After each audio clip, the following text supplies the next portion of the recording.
Hola, ¿qué tal chicos y chicas del séptimo semestre?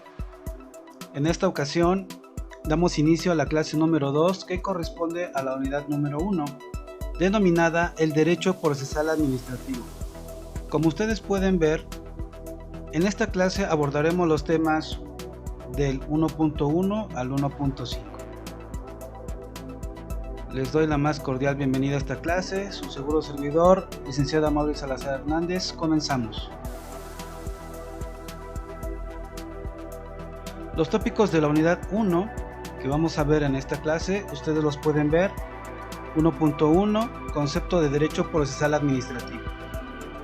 1.2, el derecho procesal administrativo como ciencia. 1.3, fuentes del derecho procesal administrativo. 1.4, la pretensión administrativa como objeto de estudio del derecho procesal administrativo. 1.5, la división de poderes, el principio de legalidad y la función administrativa del Estado. Como ustedes pueden notar, en esta clase solamente veremos 5 temas y así sucesivamente en cada clase. La idea es llevar a cabo la explicación de 5 temas que corresponden a nuestra guía y a nuestro plan analítico de la unidad de aprendizaje.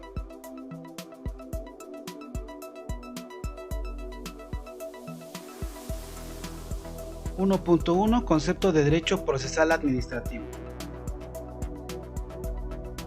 Como ustedes recordarán, en la clase anterior definíamos lo que era el derecho administrativo. Esta vez lo haremos de una manera similar. Ustedes pueden ver en la parte de arriba una definición de corrido y abajo un análisis de la misma definición. Si lo leemos de corrido, diríamos que el derecho procesal administrativo es una disciplina jurídica que tiene por objeto la protección de los administrados frente a la administración pública y mantener la eficacia del derecho administrativo mediante la función jurisdiccional. Explicamos. Este concepto, como pueden ver, está dividido en 4 partes. Primero, el derecho procesal administrativo es una disciplina jurídica. En esa parte no nos vamos a detener porque a estas alturas entendemos que implica una disciplina jurídica. En el punto número 2 tenemos que el derecho procesal administrativo tiene por objeto la protección de los administrados. Entendemos por administrados a los ciudadanos de a pie, como ustedes y su servidor. ¿Frente a quién? Bueno, esta disciplina jurídica va a proteger a los administrados de la administración pública. Aquí estamos distinguiendo dos bandos, el ciudadano por un lado y la administración pública por otro. El derecho procesal administrativo también tiene por objeto el mantener la eficacia del derecho administrativo, es decir, todos los conceptos que vimos en el curso pasado obviamente recobran importancia en este, porque obviamente vamos a tomar esos tópicos, esos conceptos jurídicos para manejarlos en un proceso administrativo. Entonces, recapitulando, el derecho procesal administrativo también tiene por objeto mantener la eficacia del derecho administrativo. ¿Y cómo lo va a hacer? Mediante la función jurisdiccional.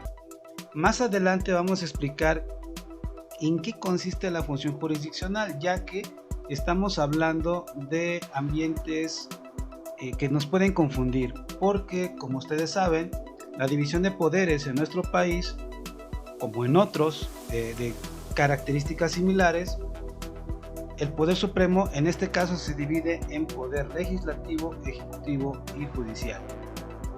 El derecho administrativo tiene tintes de uno, tiene tintes de otro, pero más adelante lo vamos a diferenciar con más claridad.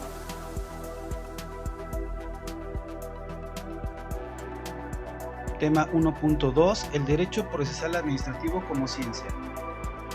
Bueno, el derecho procesal administrativo es autónomo del derecho administrativo. ¿Qué quiere decir esto? Que ambas sí tienen relaciones entre sí, pero también son diferentes entre ellas mismas. Toman conceptos básicos como el acto administrativo, estructura del Estado, relaciones entre los gobernados, órganos administrativos. Todos esos temas corresponden al derecho administrativo, y el procesal administrativo también toma conceptos básicos del derecho administrativo. También nos dice que el derecho administrativo atiende a las formalidades para la emisión de actos y resoluciones administrativas. En otras palabras, vendría siendo la teoría pura. El derecho procesal administrativo se refiere a los medios de impugnación y su substanciación, con base en elementos de derecho procesal, culminando con el pronunciamiento de una resolución. Es por ello que se considera como ciencia. Esto, en otras palabras, quiere decir que el derecho procesal administrativo sigue una serie de pasos, de procesos, de procedimientos, que también más adelante vamos a diferenciar entre un proceso y un procedimiento, porque también eso nos puede confundir a la hora de manejar conceptos. Entonces, decimos que el derecho procesal administrativo es una ciencia porque lleva metodología, como una ciencia, lleva un orden, una secuencia de pasos concatenados. No es algo que se pueda considerar como algo hecho al ahí se va. ¿Qué quiero decir con esto? Bueno, que no es algo que puedes improvisar del todo.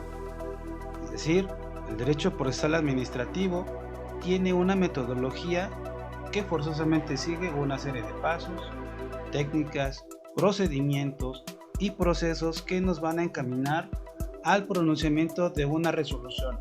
Cabe aclarar aquí que en el ambiente administrativo no le vamos a decir sentencia, le vamos a denominar resolución. Sentencia pues lo vemos en ámbitos como el civil, como el penal, por ejemplo, pero en nuestra materia, en lo que es el ámbito administrativo, nos vamos a relacionar más con el concepto de resolución, aunque son casi lo mismo. Vamos a diferenciar los conceptos desde este momento. El tema 1.3, fuentes del derecho procesal administrativo. En esta ocasión, dentro del derecho procesal opera la clasificación clásica de las fuentes del derecho. Es decir, que normalmente las fuentes del derecho procesal administrativo son casi las mismas que otros derechos procesales, ¿no? Por decirlo de una manera. Aquí podemos distinguir tres tipos. Fuentes formales, dice que son las que provienen directamente de la voluntad del legislador. Efectivamente, no se enuncia a la Constitución, leyes, tratados internacionales, costumbre, la doctrina, contratos y convenios administrativos y principios generales del derecho. Aquí cabe aclarar que, bueno, la mayoría sí provienen de la voluntad del legislador. La costumbre no tanto, porque es más orientado al comportamiento del ciudadano, a sí mismo, como la doctrina. Entonces hay que diferenciarlos un poco. Cuando se habla de fuentes formales, quiere decir que llevan también una forma muy particular de poderlas concebir. En lo que respecta a fuentes reales, dice que provienen de acontecimientos sociales que impactan en el derecho.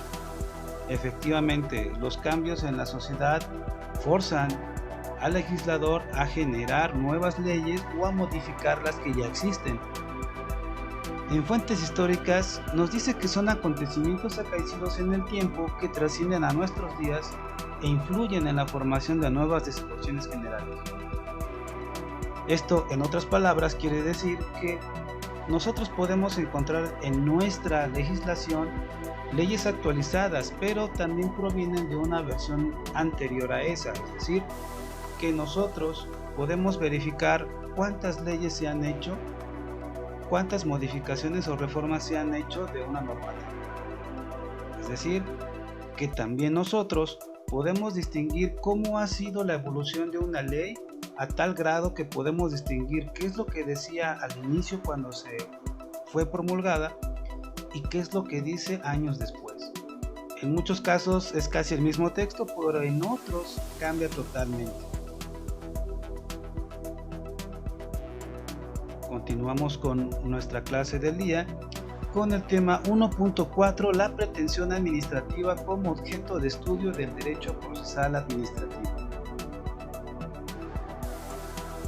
Tenemos que el derecho procesal administrativo también puede interpretarse como un derecho subjetivo público que tiene el particular contra el Estado, es decir, que el gobernado tiene a su favor lo que viene siendo el derecho procesal administrativo. Este le asegura la obtención de un fallo, pero este fallo puede que sea conveniente o no conveniente para él mismo. Cuando la autoridad que dio origen a un acto administrativo lo hace de manera incorrecta, da pie a que el destinatario de esa declaración unilateral de voluntad la combata, pero debe de exponer normalmente 3 puntos: violaciones procesales de fondo, su interpretación de la ley y otras consideraciones procesales aplicables. Continuando con este tema, vamos a entender que la pretensión debe plantearse a través de medios de defensa legales en leyes ordinarias y adjetivas. Explicamos. La pretensión para que el ciudadano pueda defenderse la va a encontrar de manera legal en medios de defensa que puede interpretarse como una ley adjetiva y una ordinaria. El medio de defensa puede ser ejercitado ante una autoridad administrativa o jurisdiccional de acuerdo a los lineamientos que la propia ley confiera al particular afectado. Nosotros debemos de distinguir el acto administrativo que nos está afectando o que el Estado trata de aplicar, haciendo parecer que es un acto administrativo legal, pero cuando se cometen fallas, es ahí donde el derecho procesal administrativo ayuda al ciudadano para combatir dicho acto administrativo, y lo haremos a través de un medio de defensa que vamos a poder nosotros llevar a cabo ante una autoridad administrativa y también ante una jurisdiccional. Pero esto nos lo va a dar la misma ley de acuerdo al supuesto de que se trate. El más conocido medio escrito por el que se plantea una pretensión administrativa es una demanda. También puede formularse mediante un recurso administrativo. Explicamos también. Si ustedes tienen una pretensión, la pueden llevar a cabo mediante una demanda. Cuando iniciamos un procedimiento administrativo es como en otras disciplinas jurídicas procesales. Todo comienza con una demanda, en el ámbito penal, pues con una denuncia también se da el caso. En el ámbito administrativo puede ser a través de un recurso administrativo. Aquí es a donde las disciplinas jurídicas comienzan a tener diferencias entre sí, pero en muchos casos tienen muchas similitudes entre ellas también. La Constitución Política de los Estados Unidos Mexicanos, en su artículo 17, consagra la garantía de acceso a la justicia. Esto lo tomamos para más de una rama del derecho. El tema 1.5, la división de poderes, el principio de legalidad y la función administrativa del Estado. La teoría de separación de poderes se acuña en la obra de Montesquieu denominada El espíritu de las leyes. John Locke también expuso su teoría de la división de poderes, solo que para él el poder judicial no era independiente, sino un aspecto del ejecutivo. Esto ya lo habíamos visto con anterioridad. Tenemos a Montesquieu y a John Locke, cada quien con su teoría de división de poderes, pero la más aceptada es la de Montesquieu, como todos sabemos. El artículo 49 de la Constitución Política de los Estados Unidos Mexicanos nos describe cómo está compuesto el supremo poder de la Federación y lo divide para su ejercicio en legislativo, ejecutivo y judicial. Aquí tenemos un concepto muy importante que se llama principio de legalidad. Aquí dice que en materia administrativa nace en la Revolución Francesa, en la que se planteó la idea de que la administración pública no podía actuar por autoridad propia, debía hacerlo ejecutando el contenido de la ley. Obviamente los artículos principales de lo que acabamos de decir se encuentran en el 14 y en el 16 principalmente. Explicamos esta parte. Desde la Revolución Francesa lo que se buscaba era que la autoridad o la administración pública actuara acotada, es decir, que no podía hacer cosas o llevar a cabo acciones que estuvieran más allá de lo que la ley le permitía, y debía hacerlo respetando lo que esta misma ley señalaba. En México, el artículo 14 y 16, como ya sabemos, hace referencia a derechos del ciudadano. La función administrativa del Estado se manifiesta en la vida de los gobernados a través de los actos, que son emitidos por sus órganos involucrando en su actuar el principio de legalidad. Ojo con este tema o con este tópico, principio de legalidad. ¿Por qué ojo con este tema? Porque los actos administrativos que no gocen del principio de legalidad pueden ser combatidos por el ciudadano. Es aquí la clave que podemos distinguir de nuestra materia.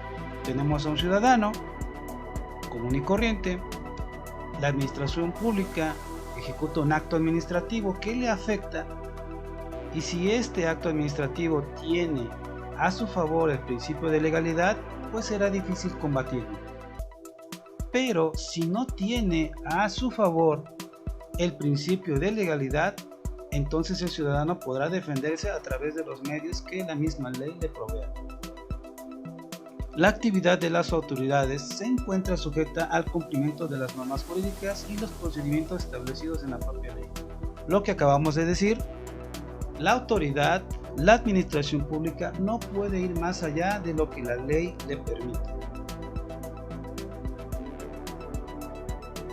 Continuamos con el mismo tema y podemos analizar en esta lámina lo que nos dice el artículo 14 y el artículo 16 constitucionales. No tiene caso darles lectura puesto que sabemos el contenido de cada uno de ellos, pero lo importante es rescatar la esencia de ellos.